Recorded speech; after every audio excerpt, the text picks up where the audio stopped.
with other people. I know when I come out of my house, if I don't have my phone, I'm panicked because I feel like I can't do this. I can't pay for that. I got payment apps on my phone. I don't know how I'm going to find this. How am I going to call that? What happens if, I lose it and I got to get some? I mean, it's so many things. But when you really think about being tethered to technology, how do we work with that and still be able to lead less anxious lives? And that's your hottest 60 seconds this week from Reality Check on WURD Progressive Black Talk Media.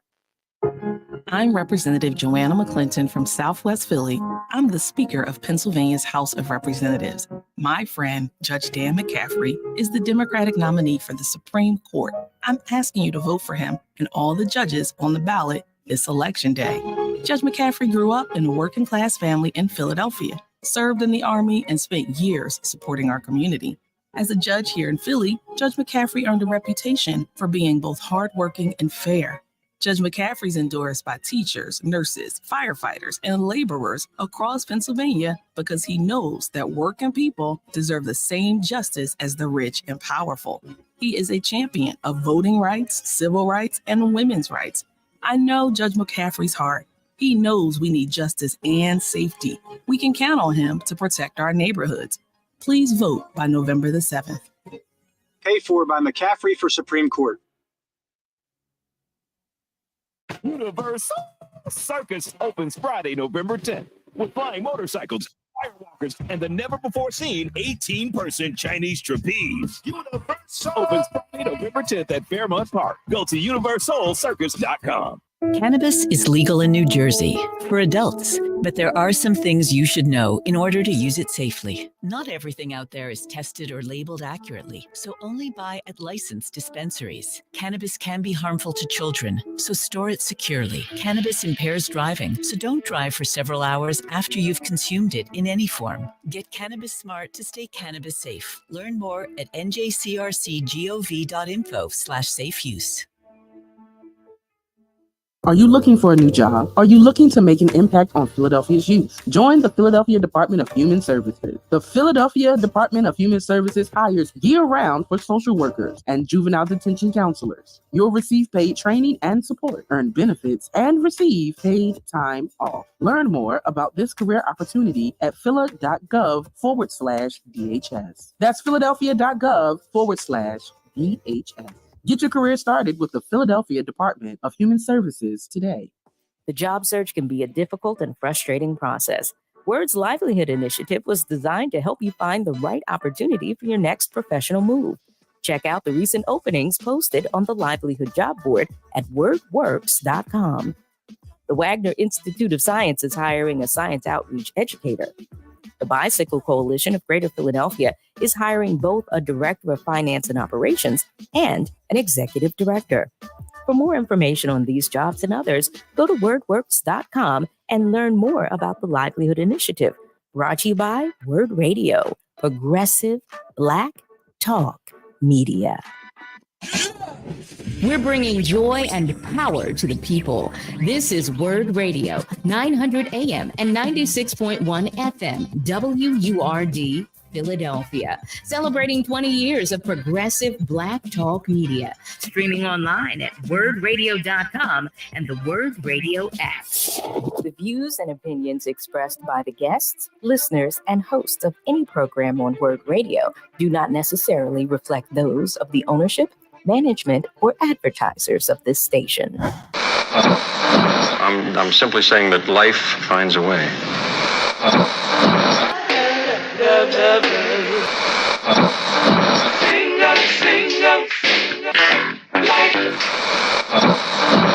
All right, people, write something on the board. Let's spell it. First letter. L. O.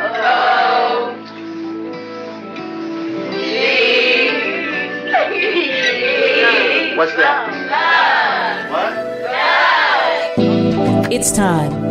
It's time to have real, honest, open, difficult, and inspiring conversations.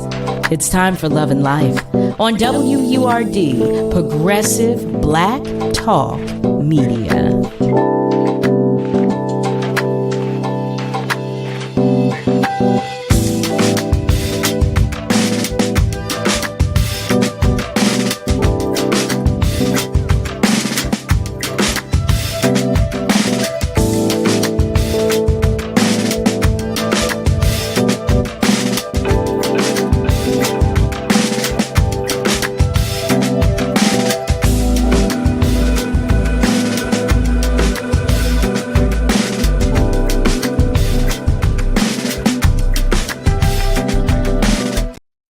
Well, hey there. Hey there, family. Hello and welcome. Welcome to Love and Life with yours truly, Carol Riddick, right here on WURD, Progressive Black Talk Media, on air and online at wordradio.com. Happy Monday to you. Happy Monday evening, to be exact. Happy Monday, November 6th, that is. Welcome to the beginning of the Love and Life Week.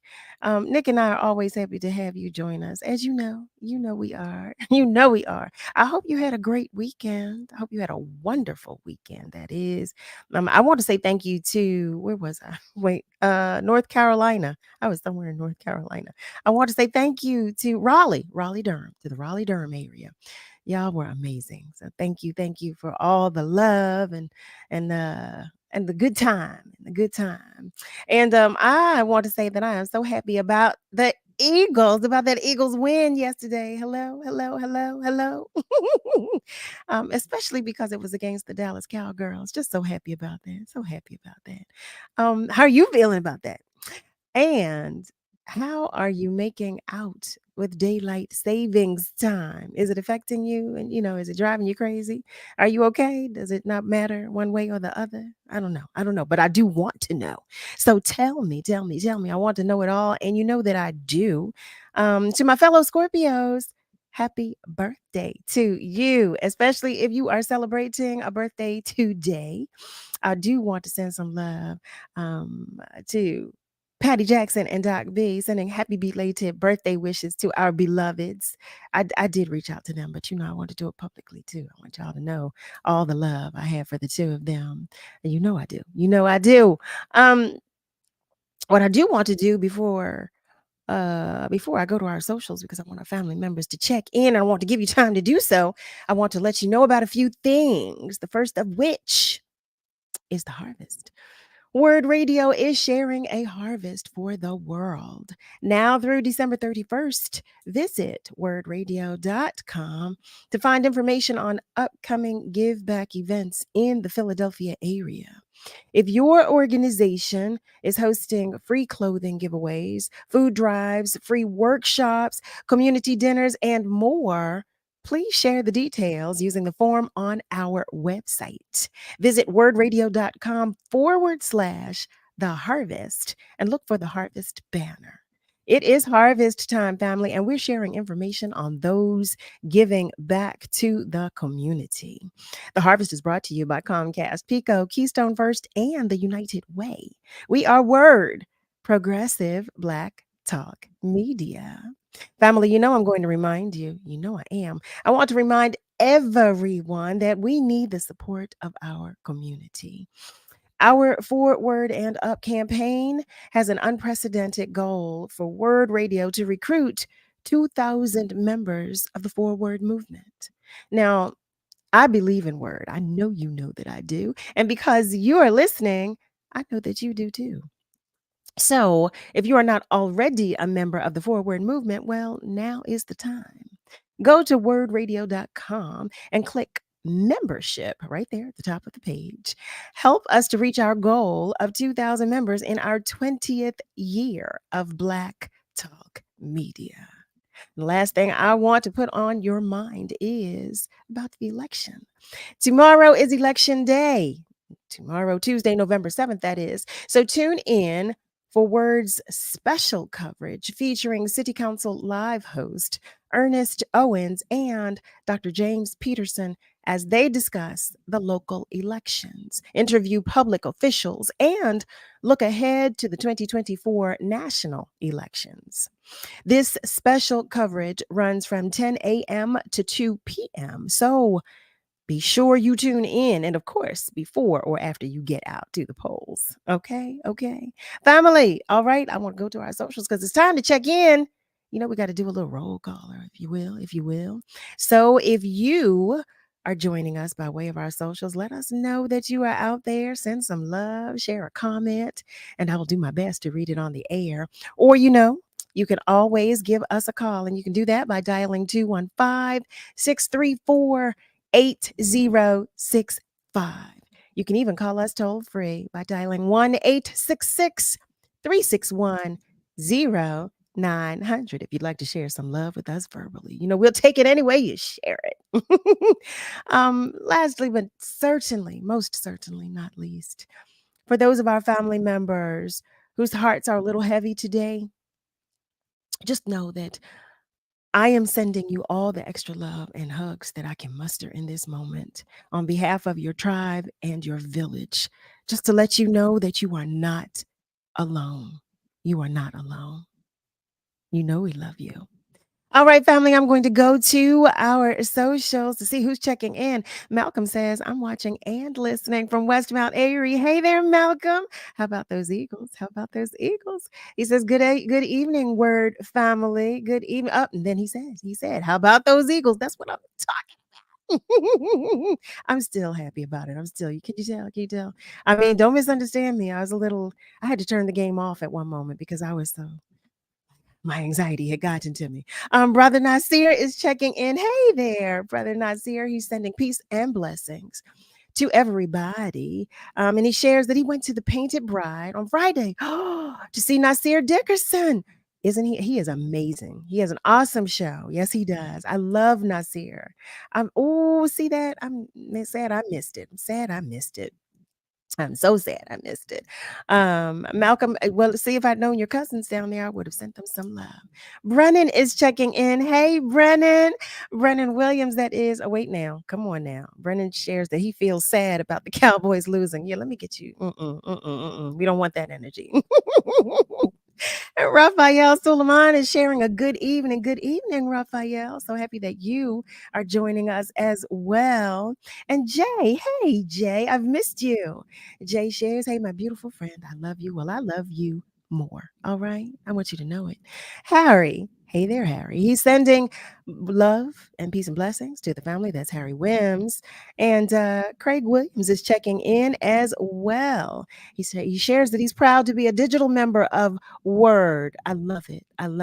Hi, Miss Viola. I love it, family. I've missed y'all. Let me tell you, I have missed y'all.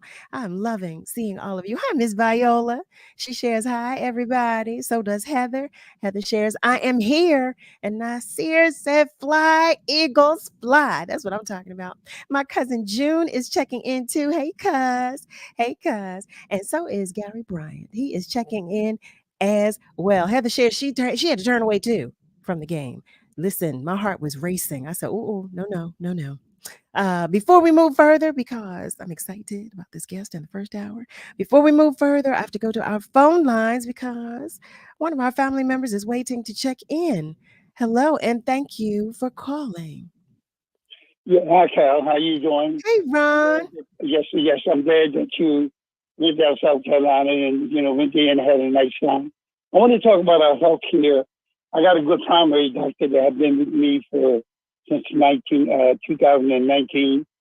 She certainly has done a lot for me with my help by me being a very intuitive man and ask questions. When I was in the hospital, I won't go through all that. And I thank her for that. And they were talking not about any one person, and certainly not that.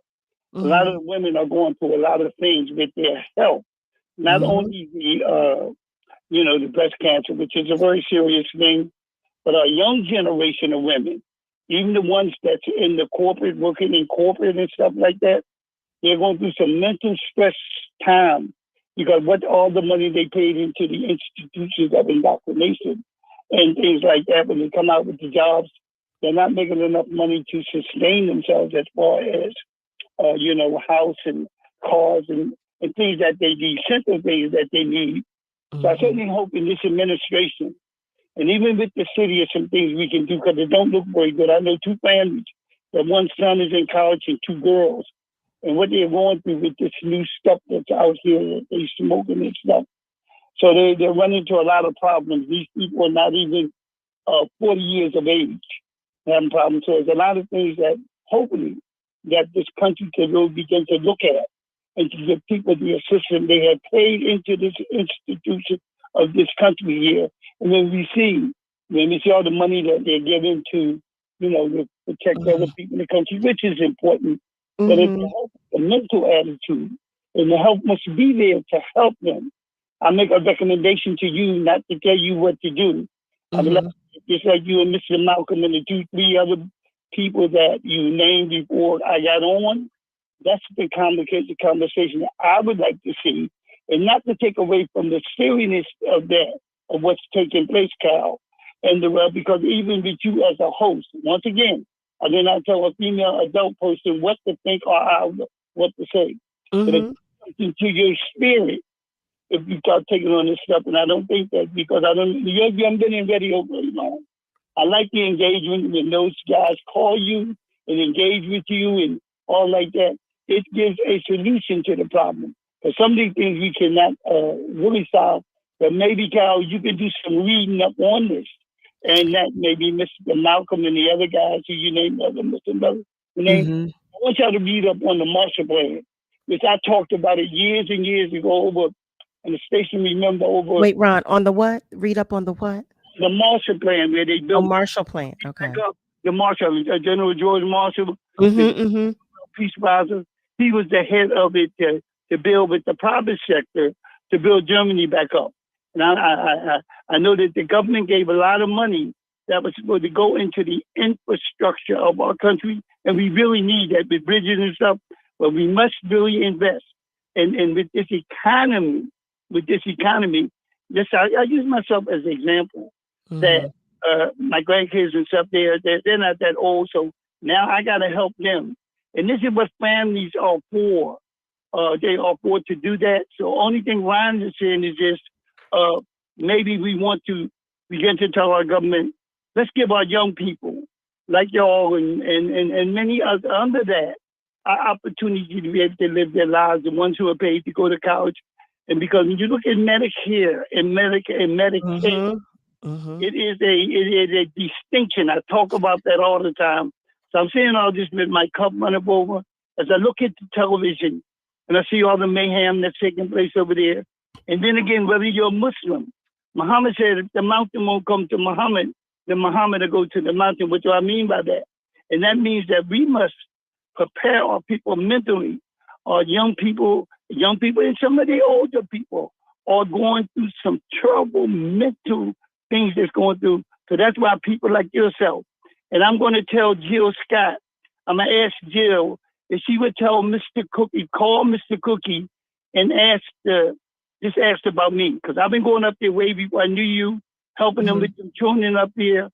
And in 2020, I was going up there and Jill Scott, her nonprofit, sponsored Mr. Cookie. And I helped them. And what happened, they had children, adopted children that he brought into Jill's program. There, the Blues Babe. Okay, the Blues Babe Foundation. Like the Blues Babe Foundation. What I'm saying was Jill. And I want to say, and is it ironic or is it meant to be? Whereby you talk about those children like them and myself, which you wasn't born then back there, and to make a difference. And I want to let her know Mr. Cookie does a wonderful job.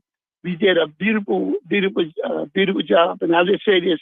I think they got me up in the NBA, Skip to Malou, and I'll go over there speaking all the things like that. And that's my purpose in life. My purpose in life, and I want to be out. And I thank the union for allowing me to speak tomorrow. And I've spoken to a lot of the governors to be an inspiration and say to them,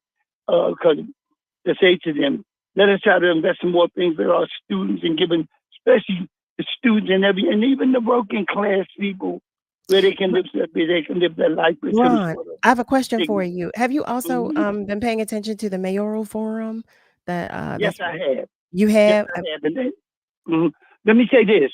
You go back to Mayor Samuel, 100 years with the mayors. I'm 80 years of age. So therefore, I had a chance to be familiarized with another mayor, not Mayor Samuel. He was the Republican mayor. Mayor Tate, Mayor Dilworth, going right on down the line, even on up to the day. It is not the mayor. The mayor is the head of the thing. It is the charter. The charter and the council people must hold them to the charter, because I talked about this too. I talked about, did they ever dismantle the Piker Board? No, the Piker Board, I bet the minister name, him and his daughter was from upstate there. So what I'm saying about this, the mayor is only as good as as what their a vision for the city. And the way we see things with real estate here, something must be done about that. Well, there's a lot. Well, wait, Ron, I have to interrupt you for a moment because in a second we have to go to commercial break. But you did raise a lot of points and a lot of stuff about which we've been talking, and some things that we're going to introduce into some future conversations. But I mentioned the mayoral forum because you're right. You're absolutely right about the council members, but it all plays a part. So I was curious to know if, in fact, you had been paying attention to the mayoral forum as well. But I have to interrupt you, so sit tight.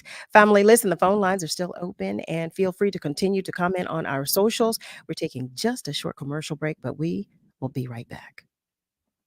Hey, what up, Philly? It's Solomon Jones. Join me at WURD Radio's 20th anniversary celebration. That's November 10th at 6 p.m. at the Fiddler Club. It's going to be a great time. I'm going to be there. Make sure you're there too. 20 years of Black Talk Radio in the city of Philadelphia. 20 years of impacting our community. 20 years of serving you. So make sure you come out and join me and the rest of the WURD team November 10th, 6 p.m. at the Fiddler Club for WURD Radio's 20th anniversary celebration.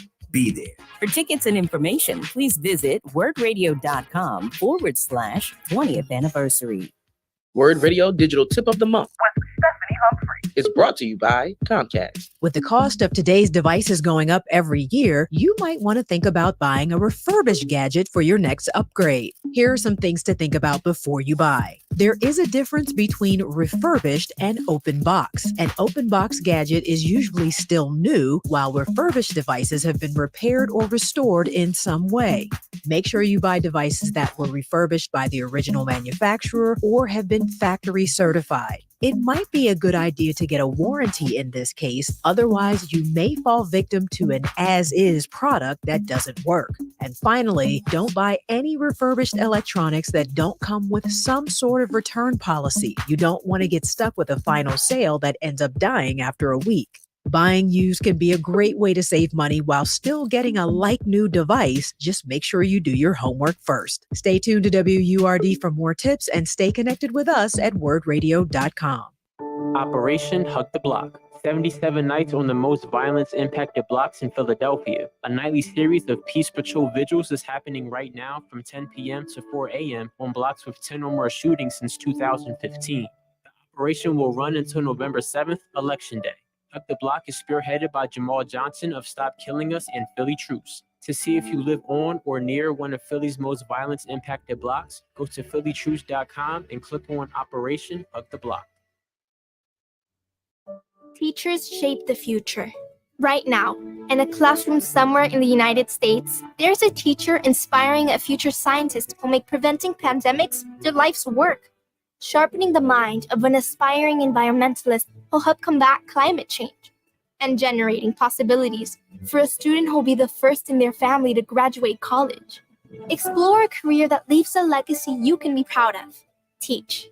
Learn more and receive free support at teach.org.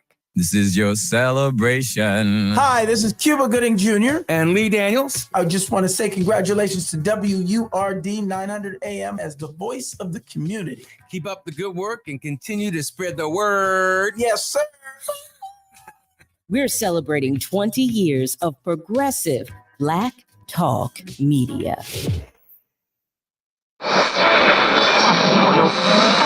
What is love? You're listening to Love and Life on WURD, Progressive Black Talk Media. I think I know what love is.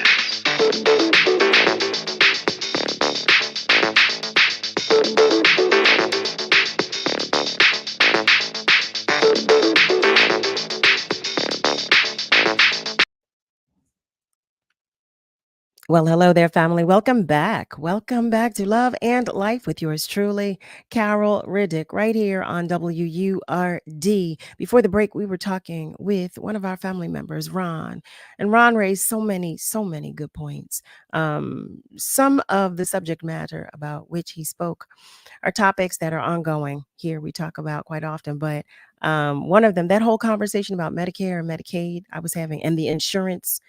That whole conversation we've been having that lately. So I want to dig deeper into that. So that's something that's definitely on my radar, as are some of the other things about which he spoke. It's just so much going on. Melissa's checking in. Hi there, Melissa Gamble. Hello, Henry Purifoy. Hi there to you. Willie Matthew Williams is checking in from South Carolina. Hi there, Willie. And Miss Julie is joining us as well. And she's sending peace and love to everybody. All right, family, let's get started. Our next guest is no stranger to the show. We haven't seen her in a minute, so I'm excited to have her return. She is the executive director and co-founder of the Black Brain Campaign Association, and she's our resident clinician. I invite you to the conversation with Mrs. Farida Boyer. Hello. Well, hello there, beautiful. Welcome back.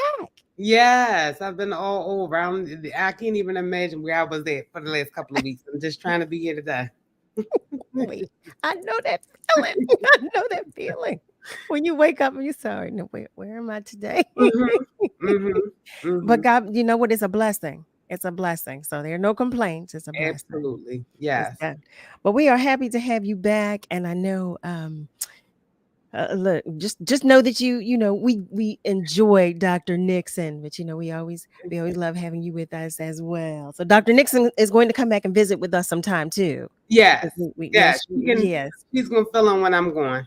Yeah, we had fun. So Farida, okay, I know I'm looking at the time. Today the topic, we're talking about how parents can sometimes be their child's first bully. So yes, please break it down.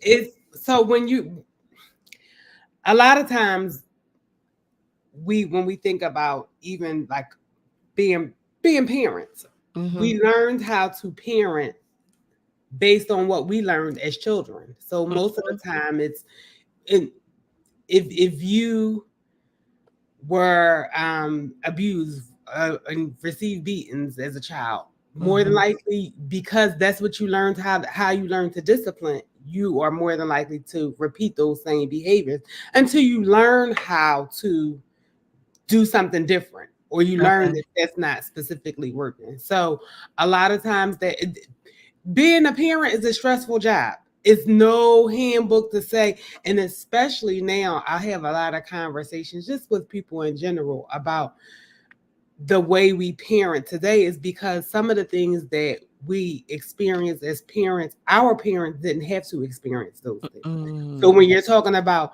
oh, what do you do because my child did this on social media? Well, your parent might not have had that issue because we didn't have social media. So it's now you have to learn what actually works for the child. So when we talk about bullying, I think it comes from the inability to learn how to appropriately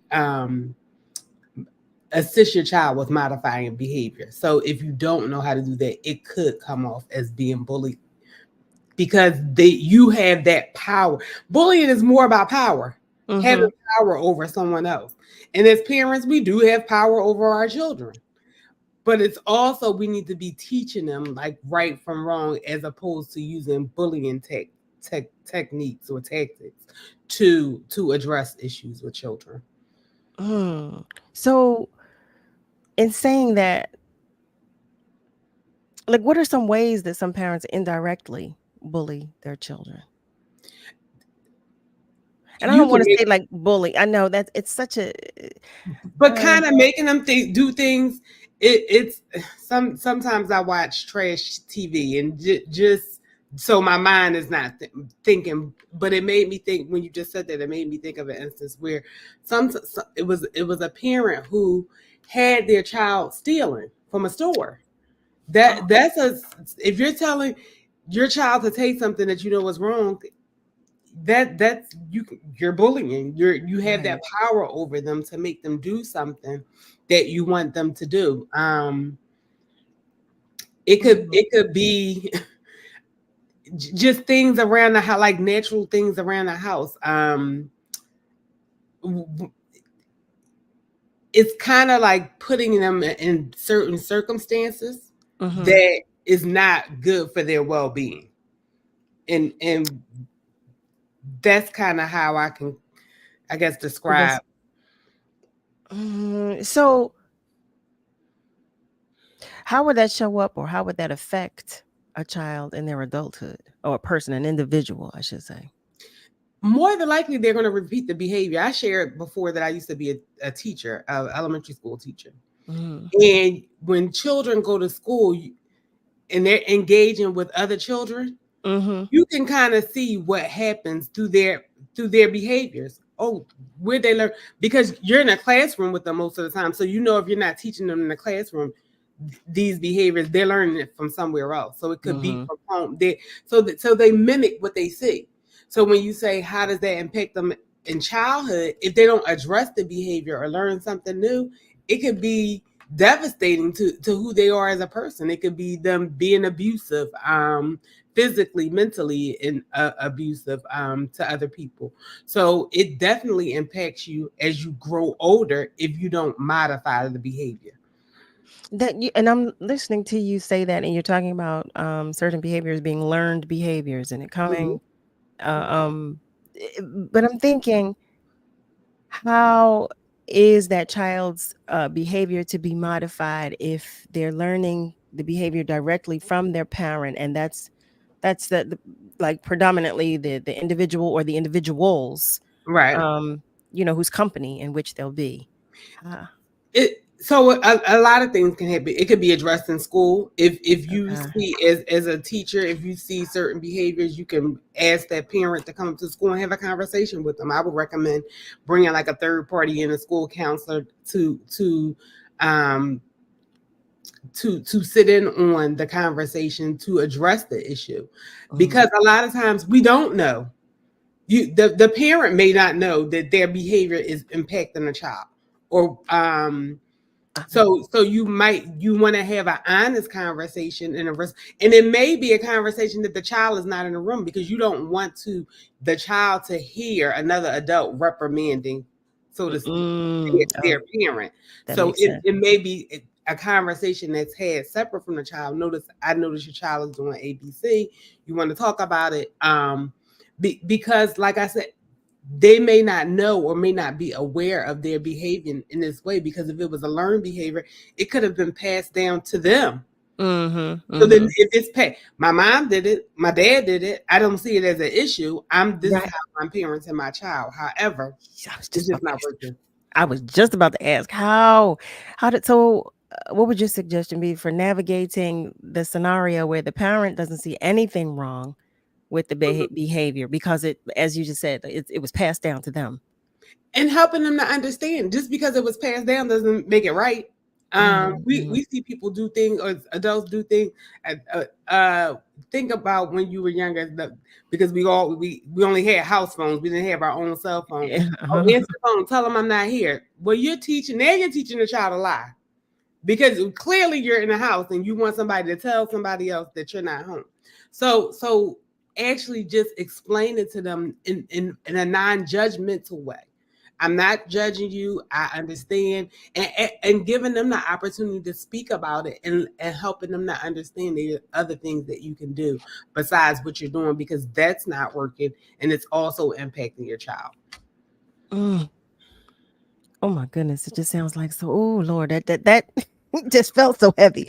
Family, listen, if you have just tuned in, you are tuned in to Love and Life right here on WURD. We are talking with Mrs. Farida Boyer. Welcome back, Farida. Yeah.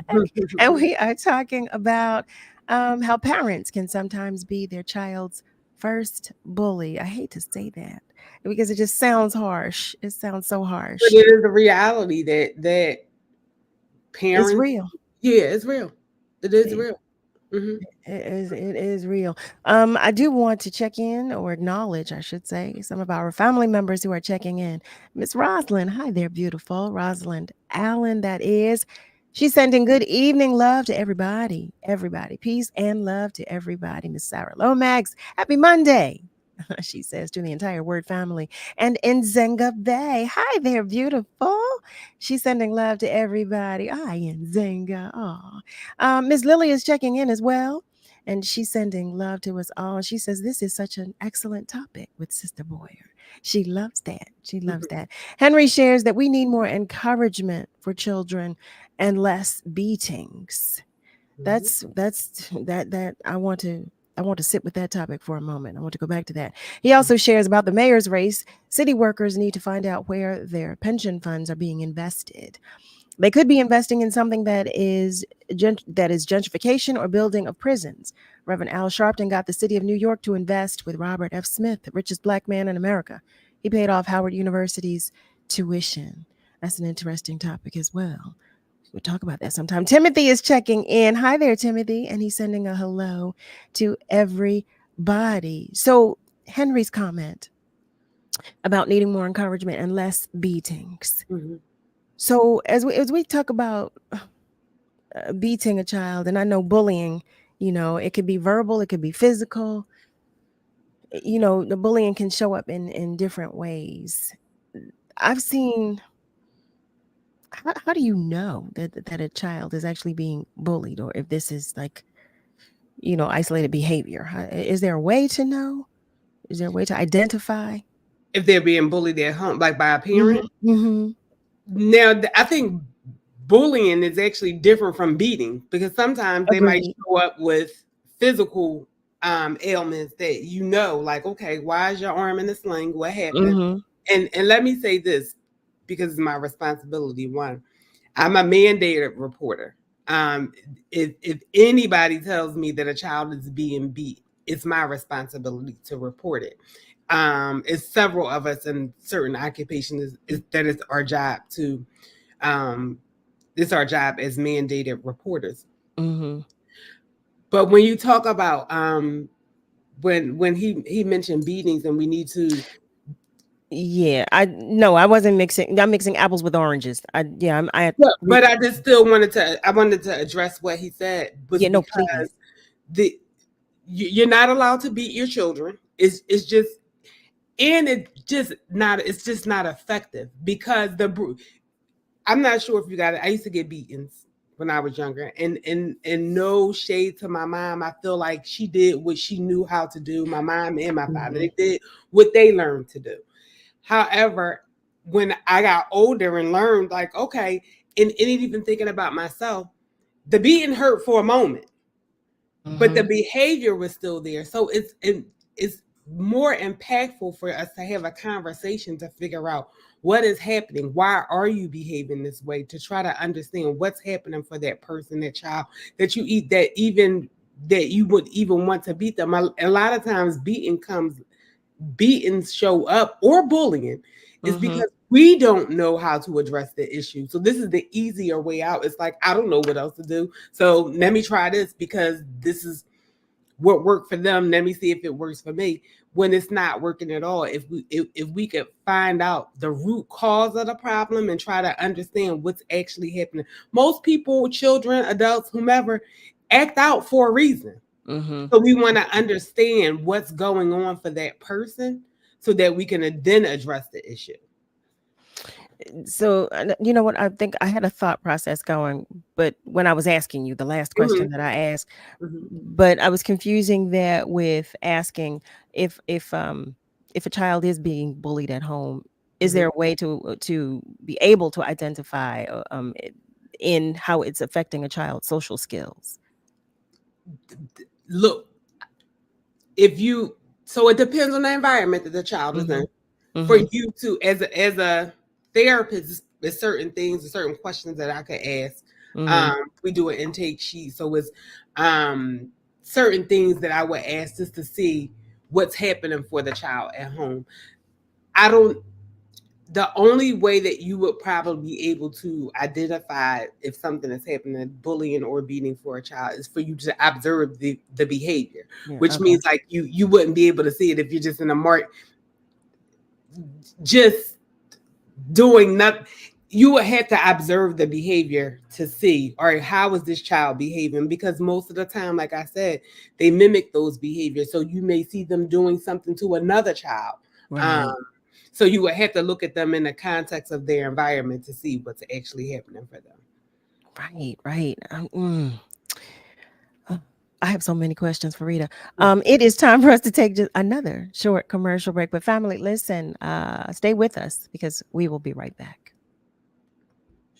WURD Radio celebrates its 20th anniversary on Friday, November 10th. It's an evening of Black excellence and elegance at the beautiful Fiddler Club in downtown Philadelphia. Listen to this. If you don't already have your ticket, it might be too late.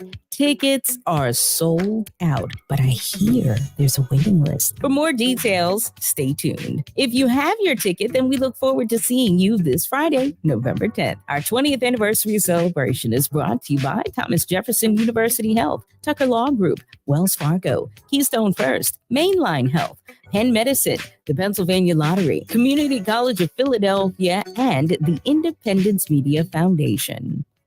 The holiday season is here. What a better way to say I love you than stuffing their stocking with scratch-offs. Whether naughty or nice, you can give your loved ones a chance to win big prizes and keep them occupied while you fix your holiday dinner. Look for the PA Lottery's new holiday scratch-offs. A happy holiday is only a scratch away. Players must be 18 or older. Please play responsibly. Benefits older Pennsylvanians every day. Oftentimes, the wheelchairs our veterans and first responders receive from their healthcare providers are subpar at best. Some are falling apart, with a years-long waiting list for a new one. This lag causes a tremendous amount of stress for our heroes and creates a burden for their caregivers. Isolation leads to depression. We build what they need to get outdoors, hunting, fishing, or playing sports. Join the mission at wheelchairsforwarriors.org. I'm Carol Riddick, the host of Love and Life. And guess what, family? I will be live. That's right. I can speak with you about the real facts and honest opinions on dating, sexual health, casual and committed relationships. Join me Monday through Thursday from 7 p.m. to 9 p.m. The conversations will be served on a judgment-free platter and seasoned with unapologetic realness. So join me Monday through Thursday from 7 p.m. to 9 p.m. on WURD, Progressive Black Talk Media. Let me tell you something, and don't you ever forget it. Success is nothing without someone you love to share it with. You're listening to Love and Life with Carol Riddick on WURD, Progressive Black Talk Media.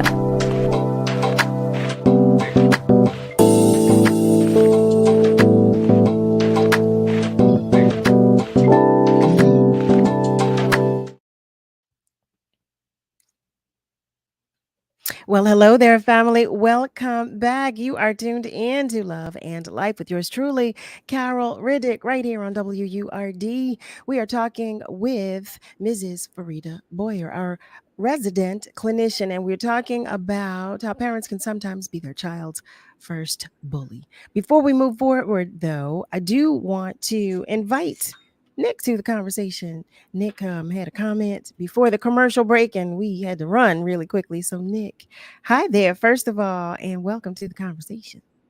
Hey, Carol, how are you? I'm well, thank you. So glad you joined. Hello, how are you, Miss Farida? Hi, how are you? I'm well. Yeah, I just wanted to speak to your point about the parents being the first bully sometimes in a child's life. From a comedian named Bill Burr, he talked about how his dad used to bully him, and the way that his father would do that is he would equate his son to a girl. And so Bill, who's a very famous and well-off comedian now, one time he told the story about how his dad kept saying that if he kept acting like a girl, he was going to be treated like one for Christmas or something like that. And so when Christmas rolled around and young Bill Burr is about 10 years old or so, his dad buys him a Barbie doll, and this little 10-year-old boy is he's devastated by this, and his dad is just laughing at him. And when Bill Burr tells that story as like a 30-year-old or 40-year-old man now, you can see him kind of like go back to that moment. You can see how much it hurts him, and it's wild to think about, like that a parent could do that to their child, and that life kind of just keeps going on. It's very, very interesting. That's all I had to say about that, though. The one thing that I want to say about it is when you talked about how he reacted even as an adult. And most of the time we have those same reactions when you say, how does it show up in adulthood? It shows up, especially if it hasn't been addressed. So then when somebody else says something to you of similar nature, it could be a trigger that could escalate into something else. So it's very important that, and that's why therapy is, I just recommend it for everyone, because we've all been through something. It doesn't matter what it is, if it's from childhood trauma to just bullying as a child or adolescent or whatever you've experienced growing up. It impacts your life until you do something about it. And it's important to have somebody that can help you through the process and help you to understand like how this has impacted your life, because most of who we are is because of our childhood. And we try to understand, like, maybe why do I do the things that I do?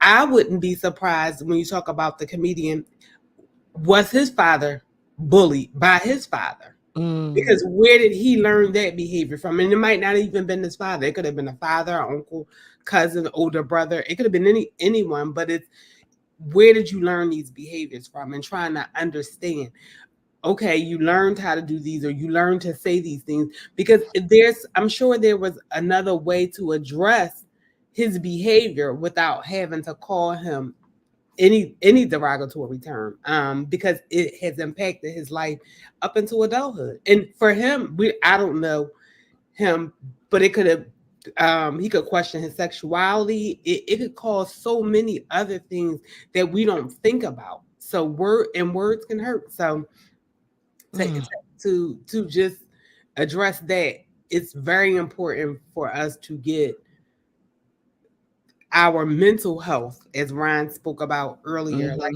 it's because so many things, and it's so much going on. You turn on the TV, it's shooting, killing, bombing, and it's a lot. It's a lot to manage. It's a lot to manage. And we really want to take time to just check in on ourselves and our own mental health, because you're no good unless you're no good to anybody unless you're okay mentally. That right there. Thank you for that. Thank you, Nick, and thank you, Farida, as well. I do want to share that Harold commented that he received beatings coming up, but he shares that he deserved every beating he got. He was all boy. He stayed doing stuff. Harold, you are a mess. Still, you are a mess. And Eric Just Rick shares, good evening, everybody. In his younger years, he often correlated African American parents giving beatings or a whooping, as some may know it as the same way white slave owners kept their people in check. Obedience through fear. It was semi-effective, however, definitely damaging. That's an interesting viewpoint. Is it definitely an interesting viewpoint? Because, yeah, definitely. So, Sarita, who is that? Farida, look at me. Farida, how would you go about addressing this in like a family therapy session? One of the things that I'm very direct in therapy, if there's an issue, I point it out. How are we going to get to it? One of the things as a family therapist, because I look at systems, I look at history. Where did it come from? Where did you learn this behavior from? So when I talk about that, we look at patterns of behavior. We look at generational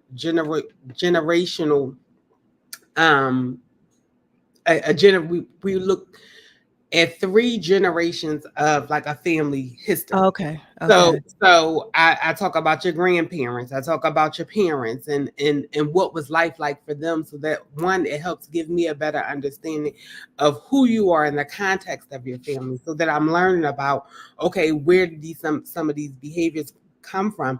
And a lot of times people don't even realize it's a learned behavior. So helping them to understand it and helping them to see that, and I'll just use something as simple as when you talk about teenage pregnancy. Sometimes if I'm looking at it's called a genogram, and that's the chart we use to kind of build for the family, and I can show them this is your grandmother was a teenage parent, your mother was a teenage parent. So if we don't address this issue, then you could also become a teenage parent. So those are the things, looking at like patterns of behavior so that they can understand what's happening for them. Well, we know. Oh, first of all, let me say thank you, as always, because we enjoy having our weekly conversations with you. But as we can all hear, you are in demand, and someone needs your attention. So we overstand if you have to go. But I want you to know that, well, you know, I appreciate you, Farida, and we appreciate you here at WURD, but especially and particularly on Love and Life, because you really help us dig down and dig into these topics. It's a lot. It's definitely it's a lot. Sometimes we hosted a gala in October, our annual gala, and we talk about things from a mental health perspective, and it's like, how do you make light of it? And I try sometimes to bring of how it makes you feel better, as opposed to, because it could be sad and depressing to talk about your mental health all the time, but it's like what some of the things that you can do to uplift yourself. And that's one of the things that I want people to do. Is that's why therapy is so important, because it gives you an opportunity to shed some of that, so to shed some of those behaviors, to learn about yourself.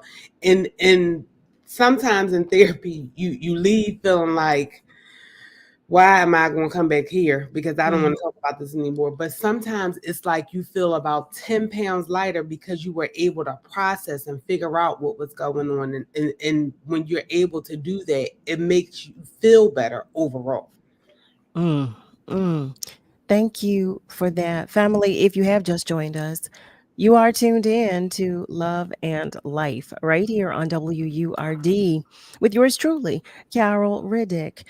We are talking with, or we have been in this past hour, talking with Mrs. Farida Boyer, and we are talking about how, in some instances, a parent can be a child's first bully. We have to let Farida go in a matter of seconds, but I want you to know that the phone lines are still open, and feel free to continue to comment on our socials. Miss Rosalind shares a comment that her mother would cut me a beat and hit me with the hammers, but that was her mother. But prior to that, it encouraged her not to beat her children. She shares it was always that one child that you had to beat.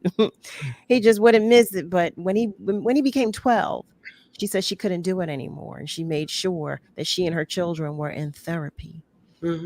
I commend you for that. I so commend you for that. She thanks you, Farida. It opened up doors. She shares. It truly did open Good for her, because it's the ability to want to do something different. Like, this is not working, but let me try something else. So good for her. That's great for her. Great for you, Ms. And thank you for sharing that as well. As always, family, thank you for sharing.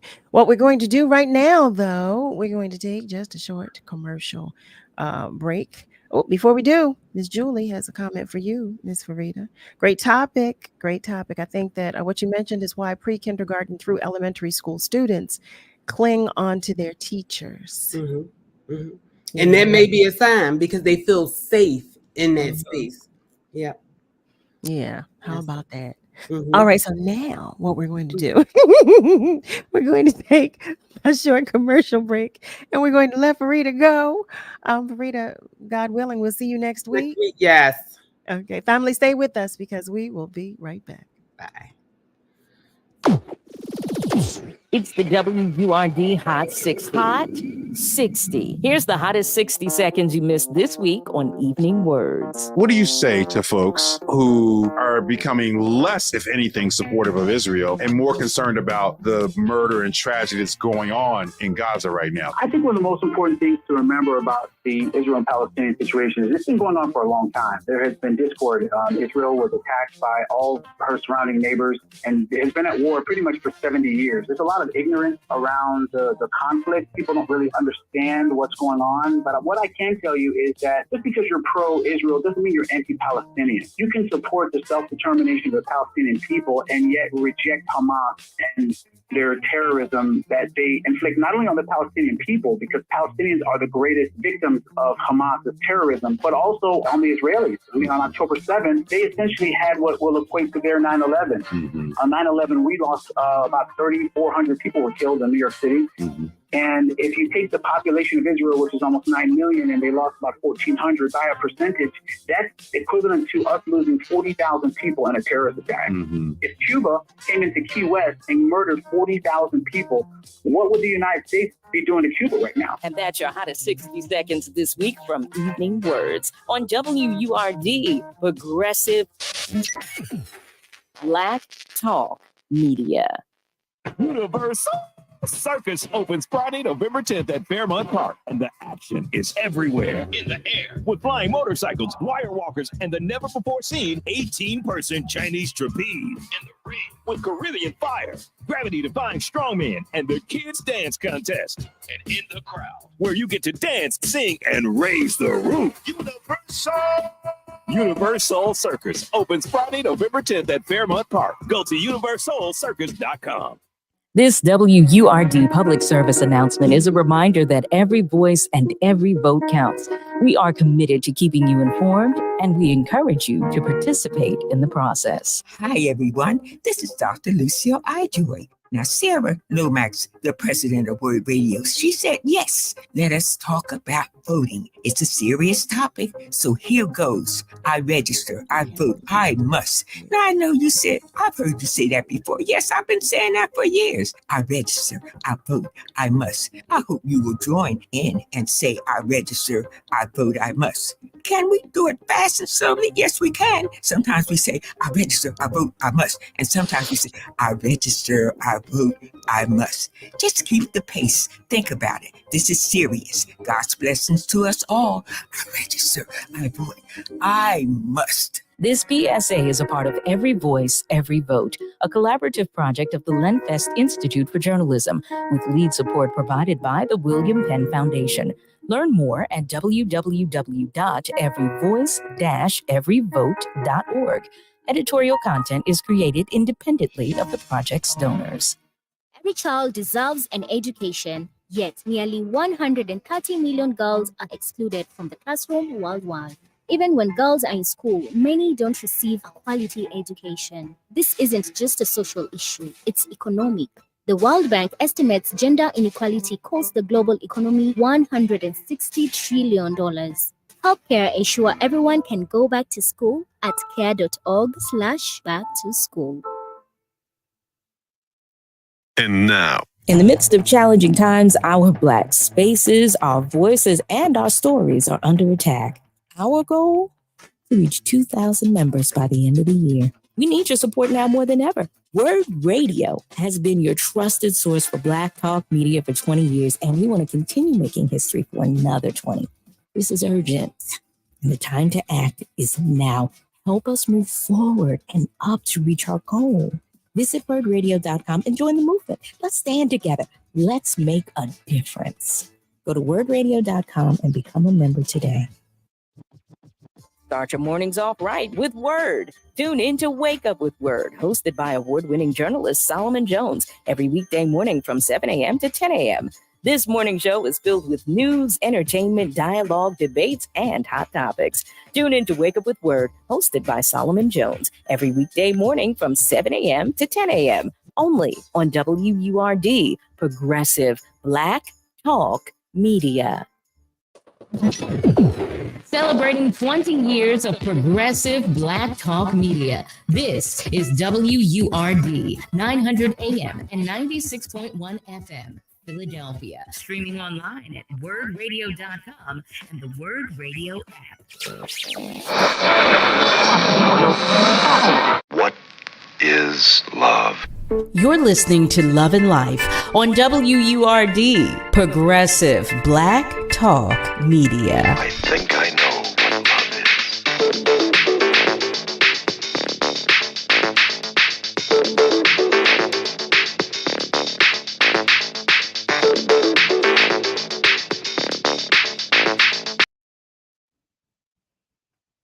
Well, hello there, family. Welcome back. Welcome to the top of the second hour of Love and Life with yours truly, Carol Riddick, right here on WURD. I have a few reminders that I need to put in your spirit. The first of which is about the harvest. I want to share with you that WURD Radio is sharing a harvest for the world. Now through December 31st, visit wordradio.com to find information on upcoming give back events in the Philadelphia area. If your organization is hosting free clothing giveaways, food drives, free workshops, community dinners, and more, please share the details using the form on our website. Visit wordradio.com/the harvest and look for the harvest banner. It's harvest time, and we're sharing information on those giving back to the community. The harvest is brought to you by Comcast, Pico, Keystone First, and the United Way. We are WURD, Progressive Black Talk Media. I also want to remind you that we need your support. We need the support of our community, that is. Our Forward and Up campaign has an unprecedented goal for WURD Radio to recruit 2,000 members of the Forward movement. I believe in WURD, and I know you know that I do. And because you are listening, I happen to know that you do too. So if you are not already a member of the Forward movement, well, now is the time. Go to wordradio.com and click on membership. It's right there at the top of the page. Help us to reach our goal of 2,000 members in our 20th year of Black Talk Media. The thing that I want to put in your pocket, family, is about Election Day. Put that right there in your pocket. Tomorrow, November 7th, Tuesday, November 7th, is Election Day. Tune in for WURD's special coverage featuring City Council Live host Ernest Owens and Dr. James Peterson as they discuss the local elections, interview public officials, and look ahead to the 2024 national elections. This special coverage runs from 10 a.m. until 2 p.m. So make sure you tune in, of course, before or after you get to the polls. So, family, in this second hour, I want to introduce you to another extraordinary human being. Our next guest in this hour is named Stephen Brice. He is the founder and CEO of Yoga4Philly, which is a nonprofit organization dedicated to creating a safer, more supportive society in Philadelphia. Family, I invite you to the conversation with Stephen Brice. Stephen, did I lose you? I saw you there for a moment. I think I lost him. Oh, there he is. There he is. There he is. Hello. How are you? How are you? I am well. How are you?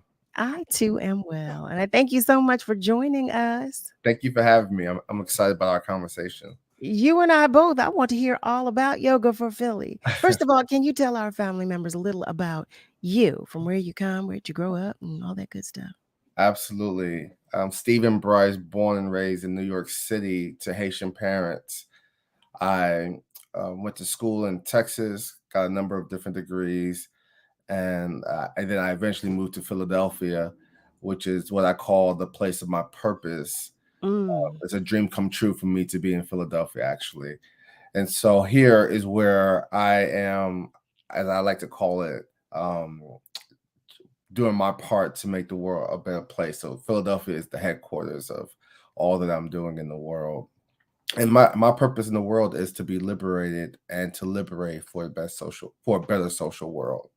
Well, first of all, thank you for that. Thank you. Thank you for accepting the charge. How about that? Yeah. Because that's a statement in and of itself. What brought you to Philadelphia? A calling.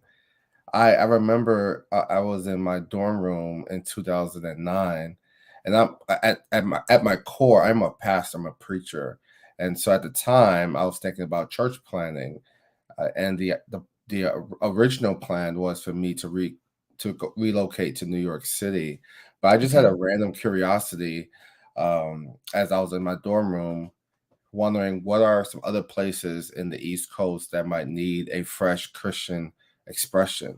And so I scanned the map of the Northeast and I saw the word Philadelphia, and something pulled me to it. And so I decided to take a trip to Philadelphia this the summer of 2009.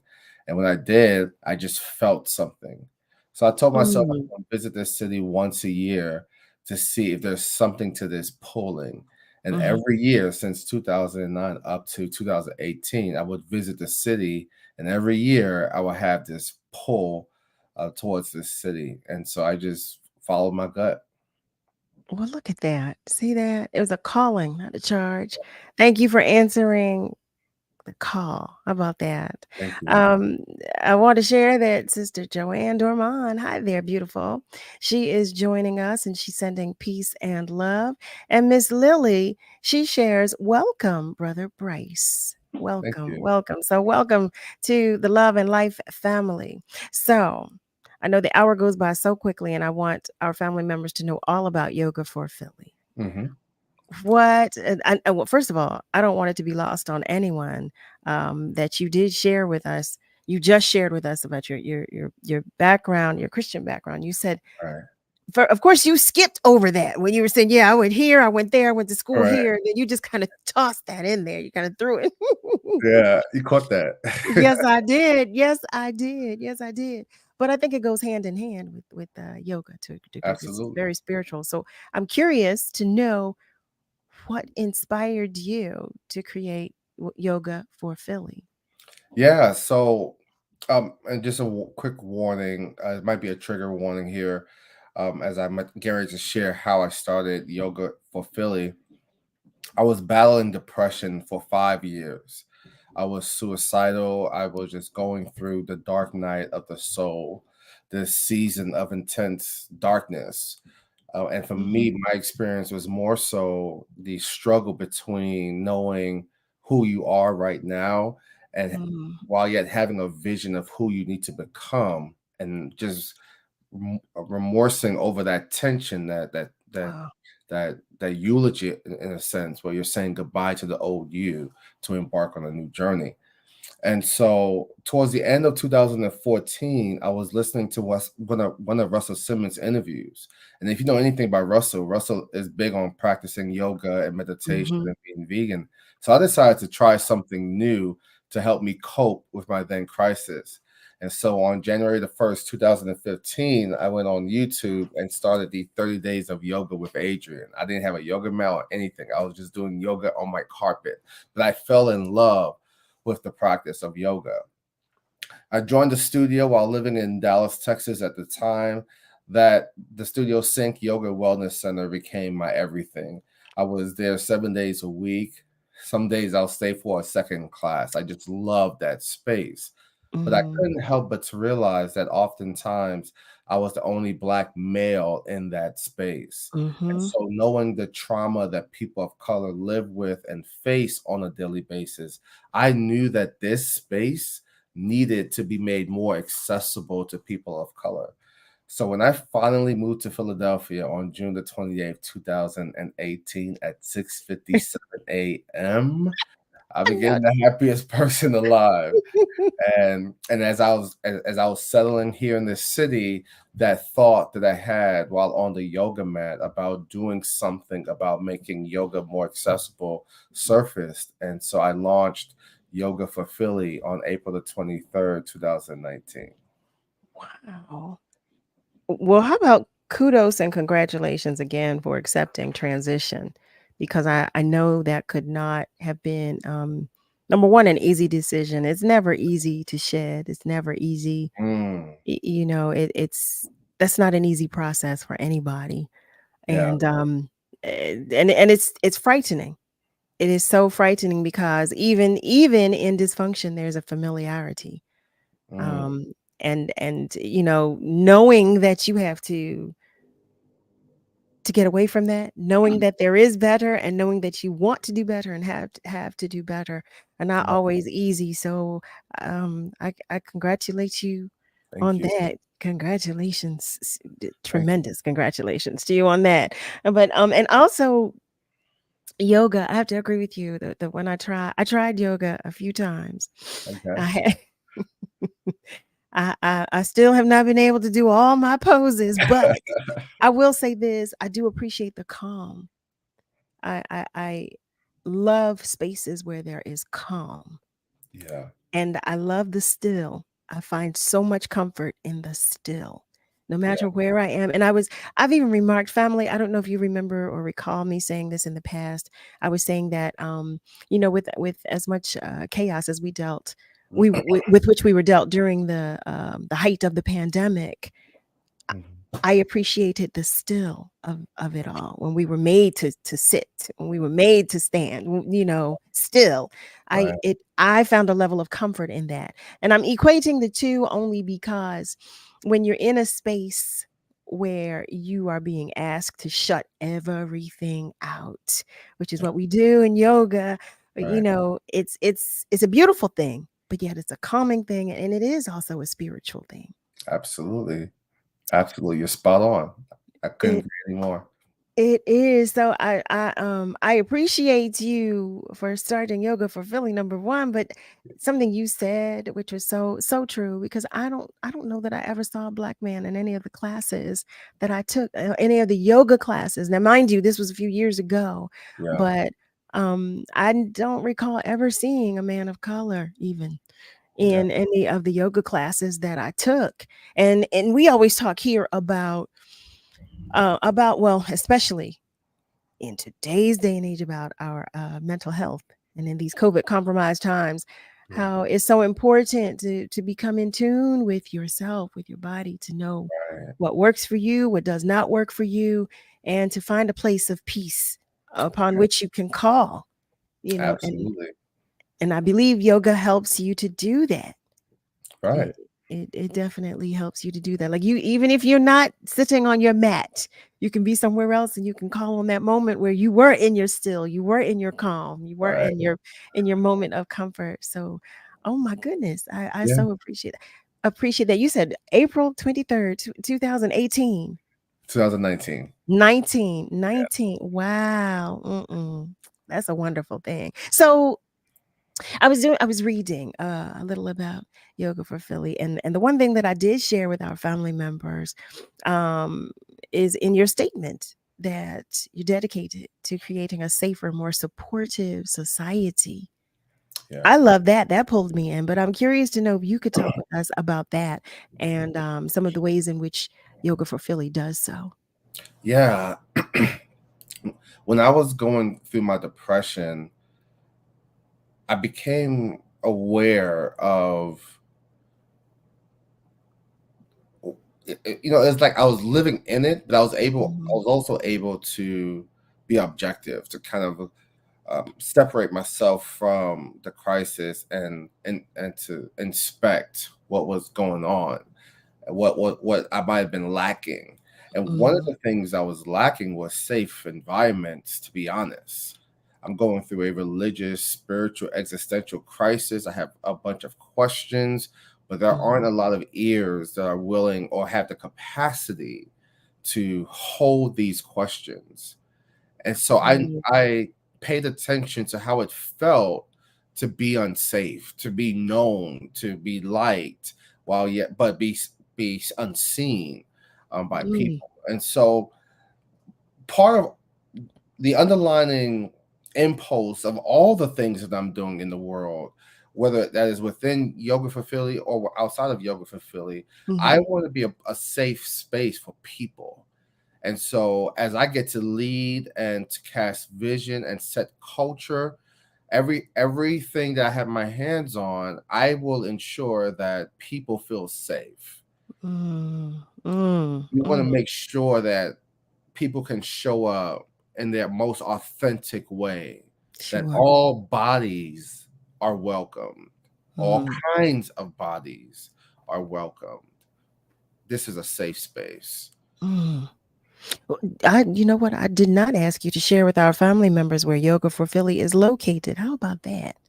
They need to know that. Well, that's a good question. We are intentionally mobile.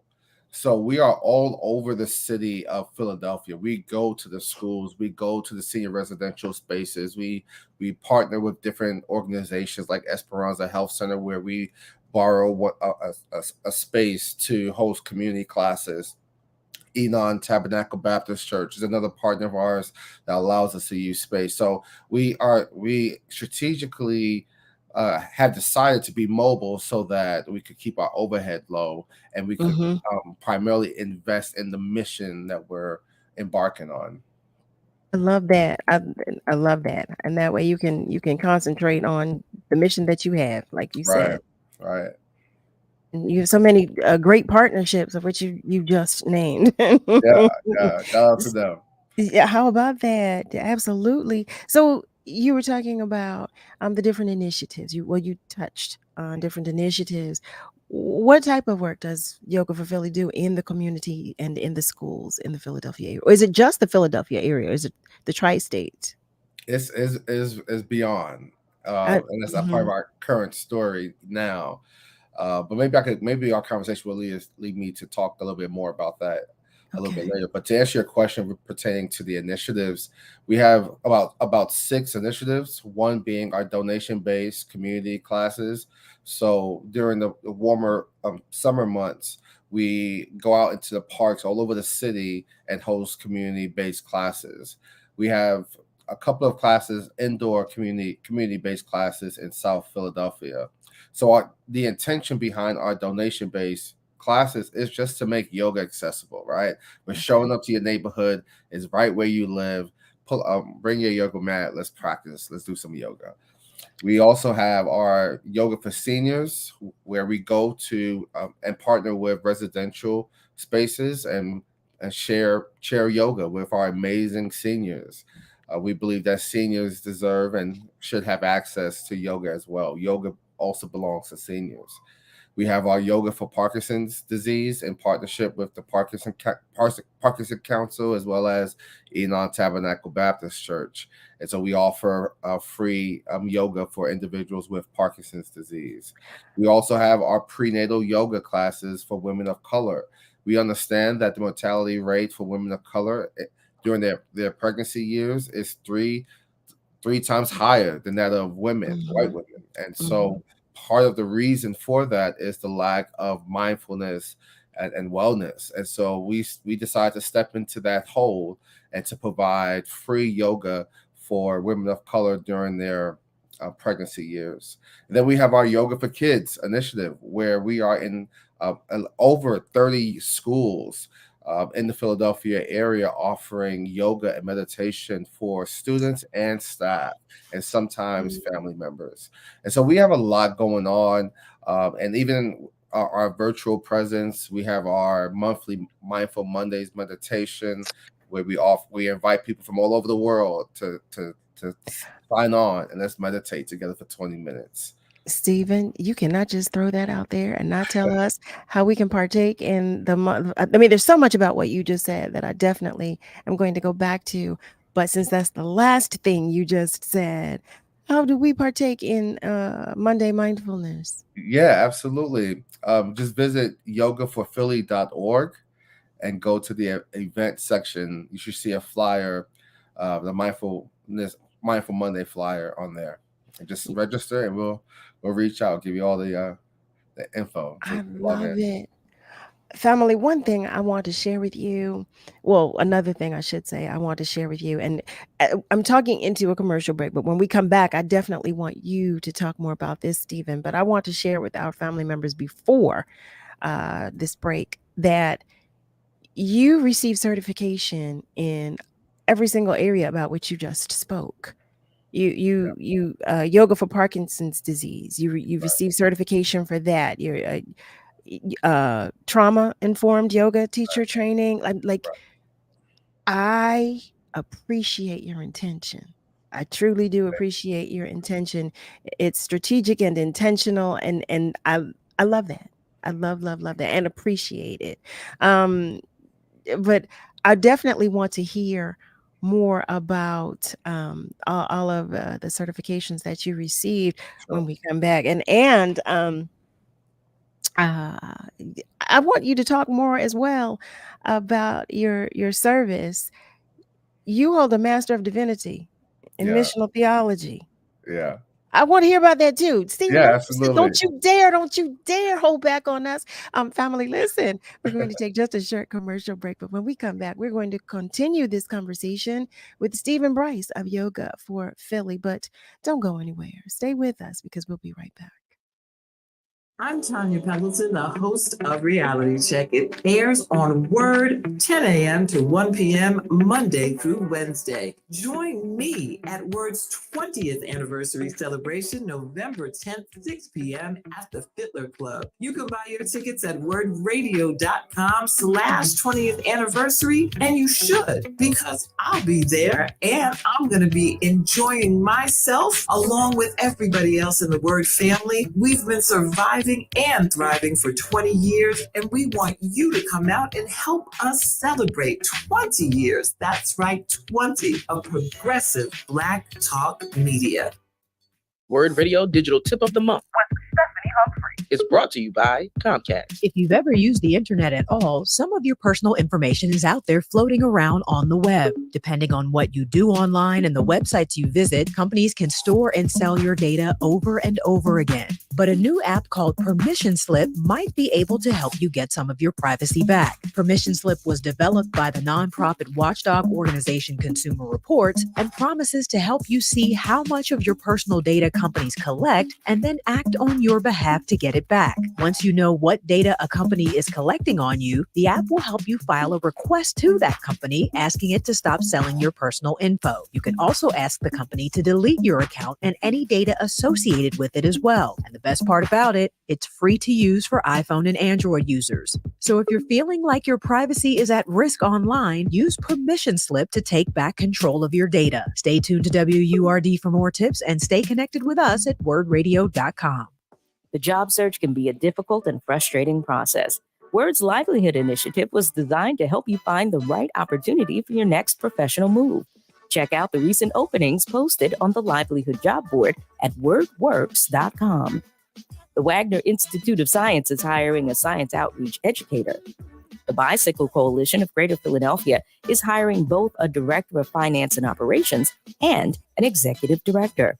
For more information on these jobs and others, go to wordworks.com and learn more about the Livelihood Initiative, brought to you by WURD Radio, progressive Black talk media. WURD Radio is the only African-American owned and operated talk radio station in the Commonwealth of Pennsylvania and one of only 3 remaining in the country. In the past 20 years, WURD has evolved into a multimedia, multi-platform communications company that reaches deeply into the Black community through radio, events, digital, and social media. It is considered the go-to channel to engage, interact, and connect with Philadelphia's Black community. Our brand is built on the personal legacy of our founder, Walter P. Lomax Jr., MD. Dr. Lomax was a brilliant physician who established medical centers in underserved neighborhoods throughout Philadelphia to provide high-quality healthcare to Black and Brown communities for over 30 years. One of his most ambitious acquisitions was when he purchased WURD Radio. He understood the power of ownership and the power of independent media. Through WURD, he wanted to ensure that Philadelphia's Black community had the ability to speak and be heard in their own voice. We are celebrating 20 years of Black excellence. We are celebrating 20 years of progressive Black talk media. This vignette was brought to you by Comcast, United Way, and Bank of America. You're listening to Love and Life with Carol Riddick on WURD, Progressive Black Talk Media.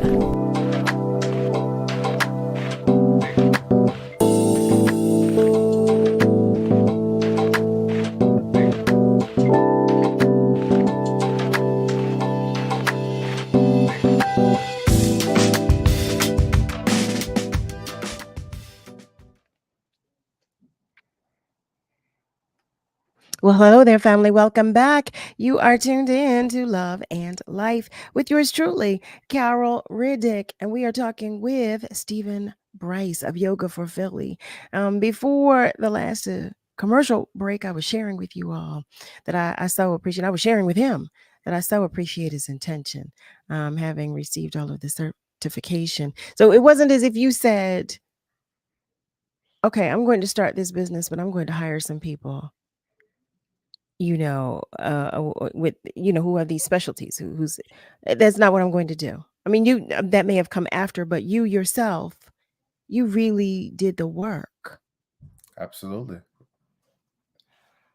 Because this is not a job. This is my purpose. This is a part of who I am. So doing the work came natural. I appreciate that. I keep saying I appreciate it because I do. How about that? I do. I keep hearing it come out of my mouth. So you did share with us the website, because I was going to ask how our family members could find out about Meditation Monday, but this is where we go to find out everything about Yoga4Philly, about Yes. if we want to see where you are or when the season changes, we can find out. Yeah. We can find you that way as well. Yeah, absolutely. So when you go on yoga4philly.org, not only will we communicate all of the events that's occurring or will happen, you could also scroll down to the bottom of the page and sign up and subscribe to our newsletter so that you'll be kept up to date more personally of all that's happening with Yoga4Philly. So I'm all over the place, so forgive me. I'm following you. But You're good. Thank you. I want to go back to the conversation about the certification. Sure. And I shared with our family members that you have a Parkinson's disease certificate, yoga for Parkinson's disease. Yeah. What prompted that? Yeah, so shout outs to Teresa, who was my trainer and my teacher. She had her yoga for Parkinson's disease with Teresa yoga teacher training program. And so Teresa was retiring when I met her, and she was donating some items to Yoga4Philly. And when I picked up the items, she she brought up the idea that she was teaching her last yoga for Parkinson's teacher training segment before she retires and move on. And so she invited me to sign up for a scholarship and to apply and just consider incorporating yoga for PD and your options of services. And so I did. And I started to be exposed to the realities of Parkinson's disease across the board for white and Black people. And I felt convicted that maybe we could use yoga as a way to help individuals with Parkinson's disease to connect with their senses and their mind, and to practice doing that. And so, in partnership with the Parkinson Council and Enon Tabernacle Baptist Church, we've been servicing the Parkinson's disease community here in Philadelphia. And once again, much love to Enon. Yes, Tabernacle Baptist Church, and to Pastor Waller, and to the First Lady.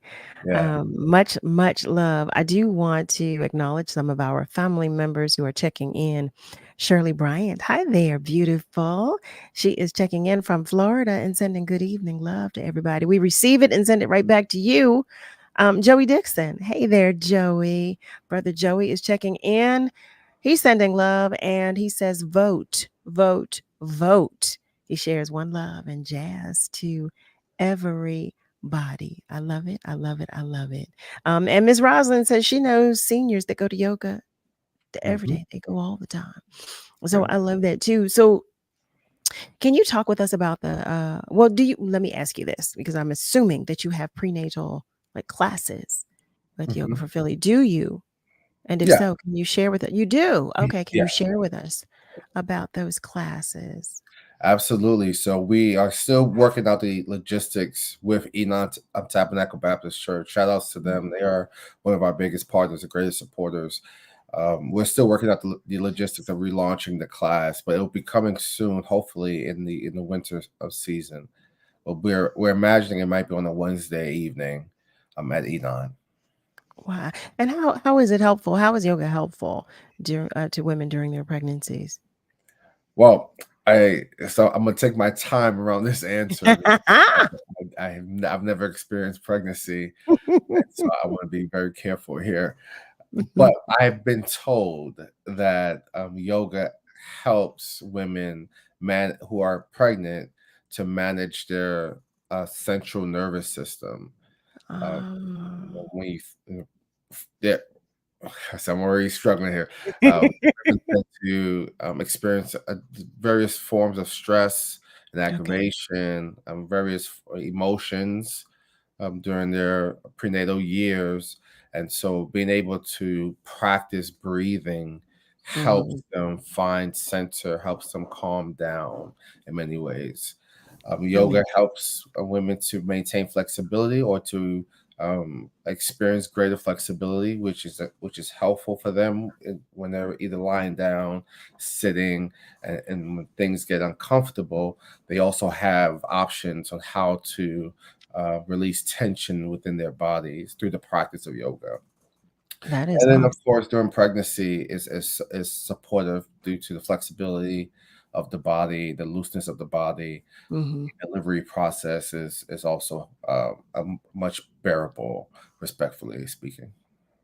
Family, I'm curious to know how many of you practice yoga. I know we talk about mindfulness and we talk about mental health and we talk a lot. We talk about different things here in this space. But I'm curious to know because I don't know that I've ever asked any of you if you practice yoga and how many of our men. I am really curious to know how many of our men practice yoga, even if you don't, if you no longer practice it. Have you ever? And have you ever considered it? And if not, why? Why? I'm just curious to know. Just curious to know. Family, you can share. You can share with us by calling. You can do that by dialing 215-634-8065. You can even call us toll free. And you can do that by dialing 1-866-361-0900. You can also comment on our socials because we welcome your comments on our socials as well. Nick, I'm going to join you. I'm going to bring you into the conversation again. I hope you don't mind. So Nick is our show's producer. Nick is he's our producer. Awesome. So Nick, have you ever practiced yoga? I can't say that I have. I'm familiar with some yoga poses, but I've never really attempted them. Okay. Is it anything in which you would have an interest? Yes or no? I can't really say as far as like looking at it from an exercise standpoint. I feel like there's other exercises that I would probably prefer over it, but I hear that yoga is real good for the mental. I hear that's more of the focus of it. That's what I was about to say. I was about to ask you, as it pertains to your mental health, would it be something that you will consider? It might be good because I don't know how people sit down and meditate. To me, I think that takes a whole different sort of like I don't know. I don't think I have that in me to do it, but yoga could be a good like substitute. precursor. Oh yeah, I got you. I got for you. that. Well, thank you for that. Thank you. Malcolm shares. How about some of us that have bad knees, backs, and feet? He shares that sadly his body won't allow him to practice yoga. I really appreciate that comment. We at Yoga4Philly do our best to share a yoga practice that's accessible to all bodies. Okay. Right. So we engage folks who might be ill or may not be as mobile. So we have different forms and variations of our yoga practice that we share with folks. So I will argue that there is a yoga practice for every body. Okay. Would he be able to look on the website to find something that might be of that you would say could possibly be of interest to him? Yes, and if you don't see anything, shoot me an email. We'll make sure we get you the information. Okay. So I am curious to know, since we talked about the prenatal classes, what other classes does Yoga4Philly have to offer? Yes, our Yoga for Kids initiative, where we invest in the mental, emotional and physical well-being of children so that they will be empowered to be mindful people in the world. And so we bring a trauma-informed approach combined with a social emotional framework to present yoga, breath work, and mindfulness to children. It is the most adorable, the most precious thing to see children with their eyes closed, with their hands and prostrate like this on top of their knee, meditating. It is so adorable. It has to be. Yeah, and as much as we adore it or might adore seeing the sight of that, the greater news is that children are also able to manage their central nervous system. We've experienced permission slips or the pink slip decrease from 9.1% to 4.6%. A school in Elkin Elementary School in Kensington has eradicated detention and has replaced after school, um, you know, detention, so to speak, for and as a for yoga. So we teach yoga to children that might need some additional love. But then we Right. also tend to our teachers who are stressed, who are tired, who are trying to pour into this nation day in, day out. We also provide restorative yoga classes for our teachers, providing a space for them to relax and be poured into. So, what age group of children uh, do you have yoga classes for the little ones? What age group? All ages, from babies to high school. So What? we're in 30 schools, over 30 schools. And so the age range is pretty massive. And shout outs to the staff, the teaching staff. They are troopers. They go out there like soldiers, Wow. issuing peace in our schools. So I gotta applaud and acknowledge my team. Of course, absolutely. They should be here too. They should I have know been. they should. They should be here. So I do want to know when you spoke of Meditation Mondays, how long is that? I'm going to call it a session because that's Yeah. essentially what it is. How long is that session? Yeah, it's about 20 minutes. It's a Oh, short time. Folks log in, we greet everyone, we go through the practice of meditation, the season of silence and inner reflection, and then we say namaste. And if anyone has anything they want to share, they share, and folks just trickle out and return to their day. I love that. Oh Yeah, my goodness, I making love it it.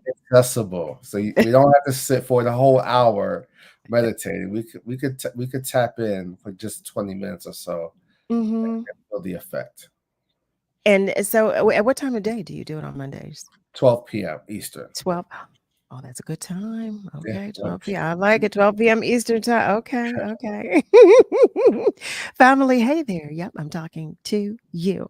If you have just joined us, you are tuned in to Love and Life right here on WURD. We're encouraging you to join the conversation. Yes, we are. If you have a comment, a question, a suggestion, or you just want to say hello, we welcome your input. Oh, look at that. One of our family members is calling us right now. Hello, and thank you for calling. Hello there. We might be having a technical Hello. difficulty. Oh, there we are. Hi there. Hello. How are I you? apologize. I'm well, thank you. I was trying to press it off of mute. That's okay. This technological world in which we live. Yeah. So I had a question about yoga for a person who's going through grief. Mm. And what Okay. might the question be? Well, is yoga good for a person who's going through grief, even though, and I'm speaking of myself, I meditate, but I've never done yoga before. So it's kind of, would that help us also? Because of, you mentioned breathing. Yeah. hmm I think that's a great question, and I would suggest, from my own experience, that yoga is helpful when you're grieving, when you're going through loss. There's different variations of yoga. Yoga doesn't always have to be sweaty. You do not always have to find your body in a pretzel.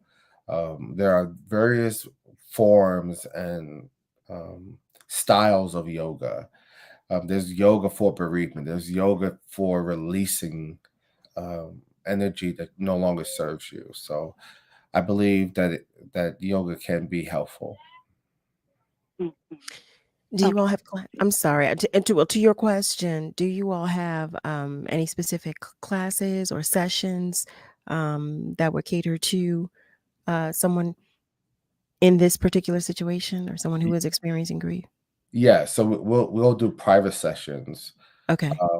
In those scenarios for the privacy and safety of the individual. Okay. I Well, appreciate that. Thank you. Yeah, absolutely. And thank you so much for calling. Family, listen, if you have a question, you still have time to ask it. You still have time to call us. You can do that by dialing 215-634-8065. You can also call us toll free at 1-866-361-0900.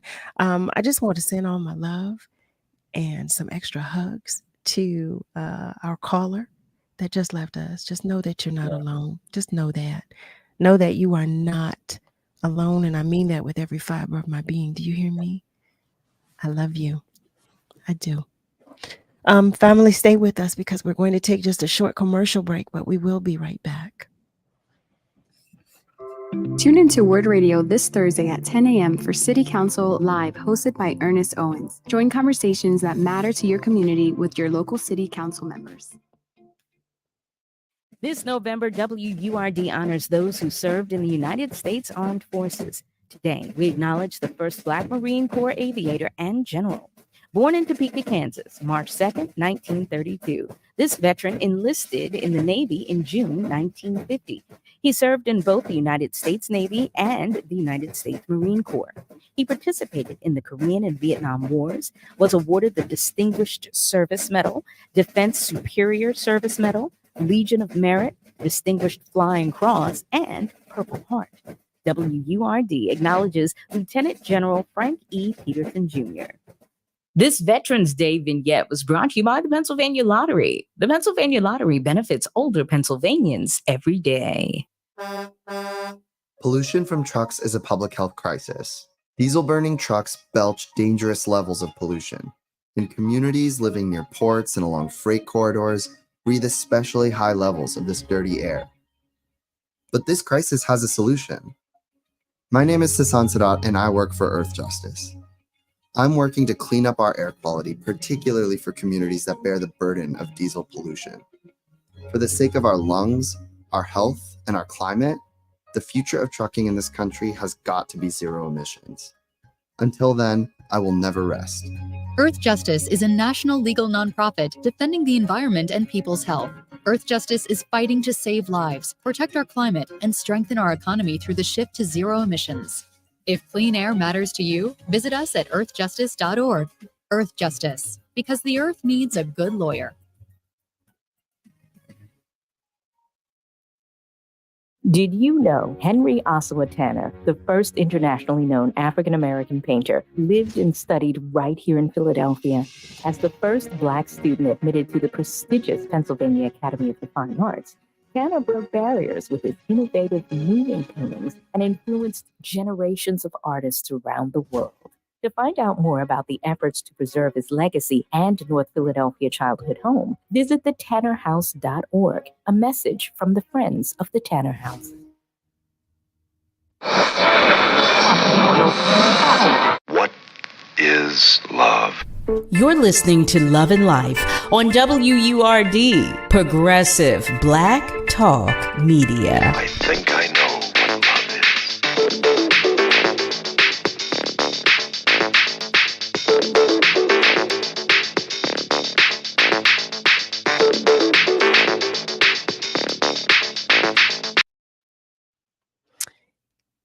Well, hello there, family. Welcome back. You are tuned in to Love and Life with yours truly, Carol Riddick right here on WURD, Progressive Black Talk Media, on air and online at wordradio.com. We are talking with Stephen Brice, and we're talking about Yoga for Philly. I do want to take a moment to acknowledge comments that have come in from some of our family members. Miss Rosalind shares, that is wonderful and great for the mentality, mentally and physical. That is awesome. And she shares it's a great job, Steve. She appreciates all that you're doing. She also shares, she gives you some hand claps there and some hugs and kisses. I love Miss Rosalind. And also she sends her condolences to our caller. And she sends some more love to the caller as well. And oh, I had no idea that was. I'm sending you extra love. You hear me? Because I know you, and you know I know you. I love you. We have another family member of ours that is calling, ready to join the conversation. Hello, and thank you so much for calling. Hi, Carol. Hi there. How are you? Good, good. You guess it's Stephen, right? Yes. Oh, hi, Stephen. You know what? Good interview, but I want to go back to the top of the interview when you were speaking about you were like starting out to be a pastor. Yeah. So my question is this, because see, I totally having physical health and mental health, it is very important. Yeah. But in terms of spiritual, now, do you meditate on the word? Because I know myself, I like to try to meditate on the world, especially with what's going on. I like to meditate in the word of God, especially what's going on in the world, because if you focus on the world, that can be pretty tough. So my question is, do you focus on the word, and what is your faith if you're still looking towards the faith in the spiritual walk? Yeah, so I am a Christian. Thank you for asking. I'm a Christian, and whether I'm behind the pulpit preaching or counseling someone or leading a yoga class, I show up as a Christian. And so my Christianity, my spirituality, my walk with Jesus and God is intertwined on the yoga mat. And so when I think about how I communicate that to other people, because it is a point of tension for a lot of people from different faiths. My message to people is that yoga can be your practice. It doesn't have to be the narratives or myths that has often been tagged to yoga.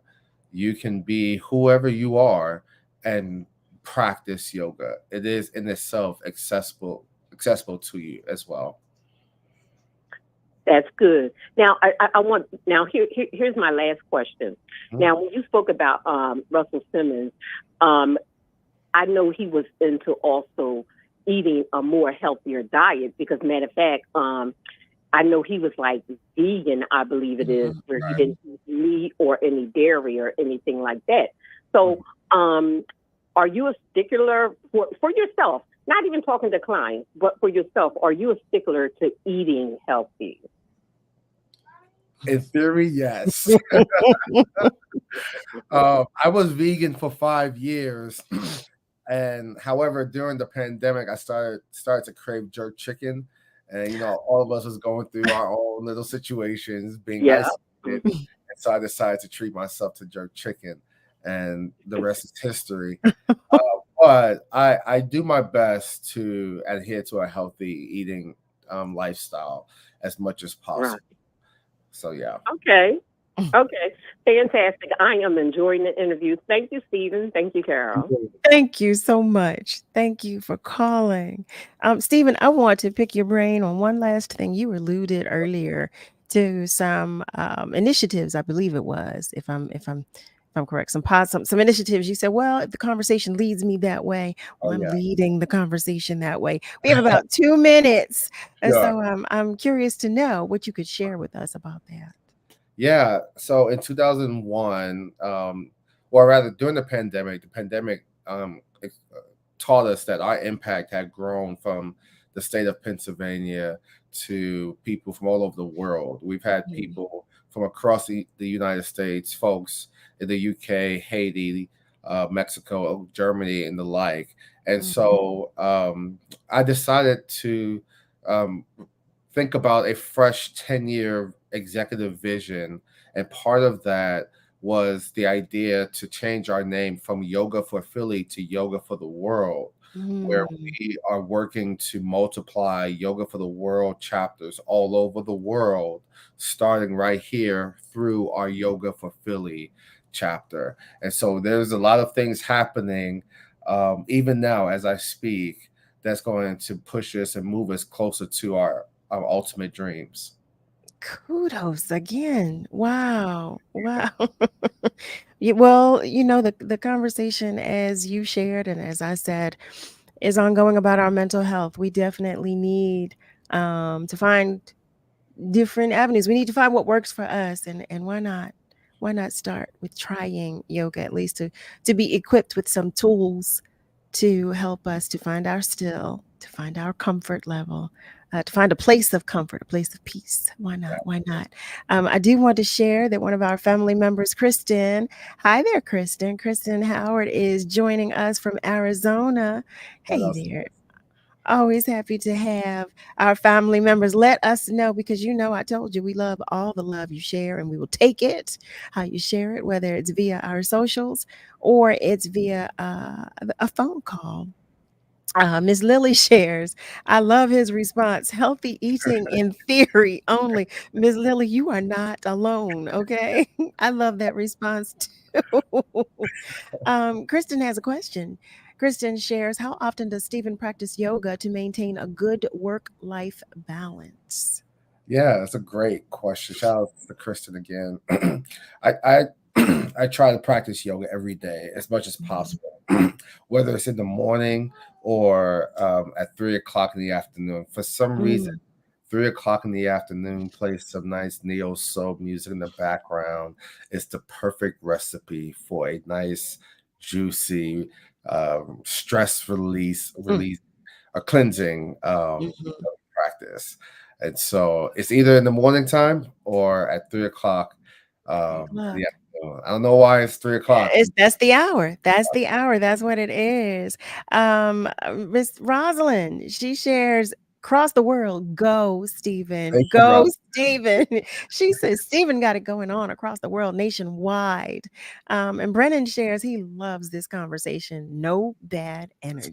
Respect. I know that's right. No bad energy. I know that's right. So, Stephen, I just want to say thank you.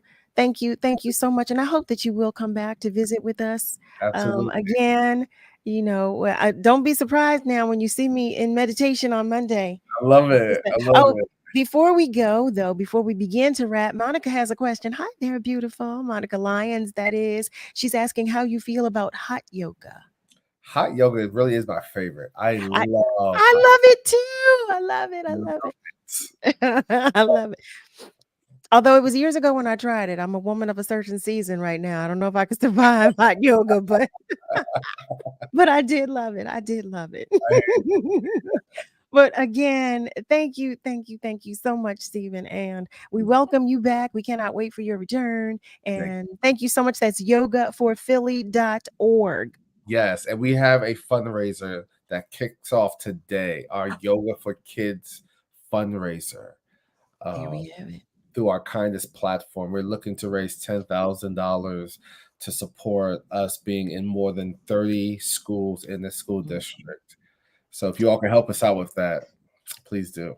We can go to the website, yoga4philly.org. All right. Well, we will see you next time, Stephen. Thank you so much. Thank you. Thank you. Family. Oh my goodness. All right, I'm going to say this really quickly. I'm going to say it really, really, really, really, really quickly. So here we are. Here we are, family. Here we are. Here we are. Praise God. Praise God. From whom all blessings flow.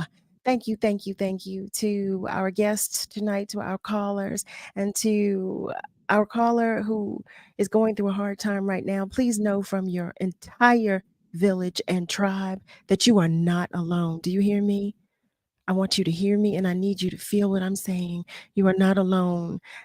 I love you, but God loves you so much more. Just know that you are not going through this by yourself. Whatever it is, you are not alone. To Nick Steptoe, to Niall Jax, for all you do. Thank you, family. We're all in this together. So be good to you, but be good to those around you. Have a great rest of your night, family. And be sure to join me Monday through Thursday, 7 till 9 p.m. Eastern Time for another edition of Love and Life on WURD, Progressive Black Talk Media. Have a great night, family. I love you.